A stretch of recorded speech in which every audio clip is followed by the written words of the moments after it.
Topic है यांत्रिक तरंगों के प्रकार। यांत्रिक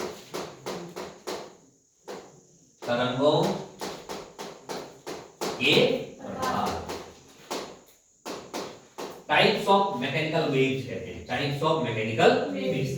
मैंने आपको अभी बताया था यांत्रिक तरंगें वे तरंगें होती हैं जिनके संचरण के लिए माध्यम की आवश्यकता होती है। इस आधार पर यांत्रिक तरंगें दो प्रकार की होती हैं। कितने प्रकार की होती हैं? दो प्रकार की होती हैं। पहला कहते हैं अनुप्रस्थ तरंगें। पहला क्या कहते हैं? अनुप्रस्थ तरंगें। और दूसरा कहते हैं अनुदैर्ध्य तरंगें। दूसरा कहते हैं अनुदैर्ध्य तरंगें। इनको हम टी वेव्स भी कहते हैं। इनको क्या कहते हैं? टी वेव्स, ट्रांसवर्स वेव्स कहते हैं अंग्रेजी में। क्या कहते हैं? Transverse waves.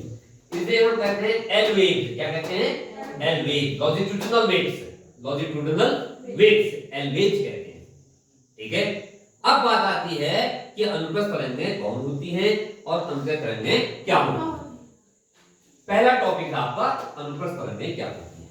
मैंने आपसे कहा था कि तरंग जब चलती है तो माध्यम के कण कंपन करते हैं। माध्यम के कण कंपन करते हैं। अब आप देखिए, मैं यहां पर एक तरंग बना रहा हूं। ये क्या है? तरंग है।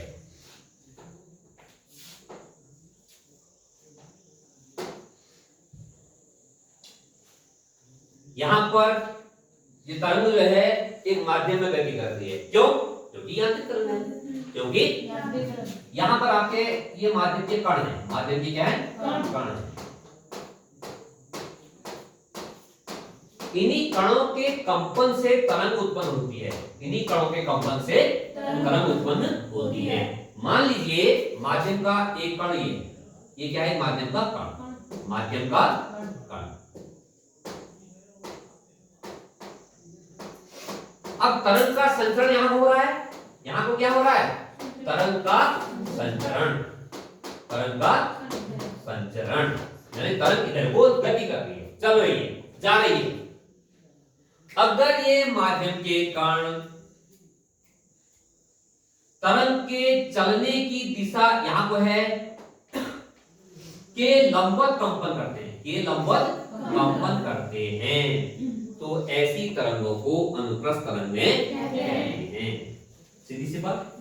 यदि माध्यम के कण तरंग के चलने की दिशा के लंबवत कंपन करते हैं तो ऐसी तरंगों को अनुप्रस्थ तरंग कहते हैं।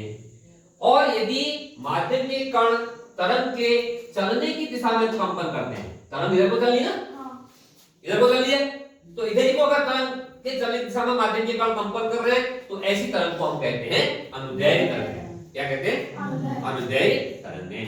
तो हम कह सकते हैं कि कंपन की दिशा, कंपन की दिशा के आधार पर यांत्रिक तरंगें दो प्रकार की होती हैं, अनुप्रस्थ और अनुदैर्ध्य। अनुप्रस्थ तरंगें वे तरंगें होती हैं जिनमें माध्यम के कण तरंग के चलने की दिशा के लंबवत कंपन करते हैं, और अनुदैर्ध्य तरंगें वे तरंगें होती हैं जिनमें माध्यम के कण तरंग के चलने की दिशा के अनुदिश कंपन करते हैं, या इसमें क्या करते हैं? लंबवत। ठीक है। तो आपने एक शब्द याद करना है, लंबवत और अनुदिश। लंबवत का मतलब अनुप्रस्थ, अनुदिश का मतलब अनुदैर्ध्य। ठीक है। इस प्रकार से यांत्रिक तरंगें दो प्रकार की होती है। अगला टॉपिक क्या है?